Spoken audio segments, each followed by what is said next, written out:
पंढरपूर शहरातील अहिल्यादेवी होळकर स्मारकाच्या सुशोभीकरणाच्या कामाचं उद्घाटन सोमवारी 11 तारखेला सायंकाळी 4 वाजता सोलापूर जिल्ह्याचे पालकमंत्री व महाराष्ट्र राज्याचे ग्रामविकास मंत्री जयकुमार गोरेभाऊ यांचे शुभ हस्ते करण्यात येणार आहे। या कार्यक्रमासाठी पंढरपूर आणि मंगळवेढा तालुक्याचे लाडके आमदार समाधानदादा अवताडे व आमच्या बहुजनांचे नेते माजी आमदार प्रशांत मालक परिचारक हे उपस्थित राहणार आहेत। गेल्या अनेक वर्षापासून पंढरपूर शहरातील अहिल्यादेवी होळकर यांच्या स्मारकाच्या सुशोभीकरण होत नव्हतं। अनेक कार्यकर्ते यासाठी प्रयत्नशील होते।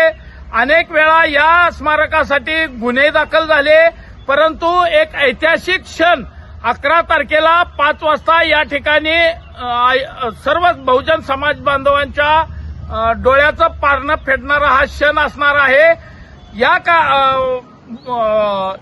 कामाला निधी या पंढरपूर मंगळवेढ्याचे आमदार समाधानदादा अवताडे यांच्या वतीने देण्यात आलेला आहे। तरी सर्व समाज बांधवांनी सोमवारी 11 तारखेला सायंकाळी 5 वाजता पुण्यश्लोक अहिल्यादेवी होळकर चौकामध्ये उपस्थित राहावे असे नम्रतेचे आवाहन करण्यात येते।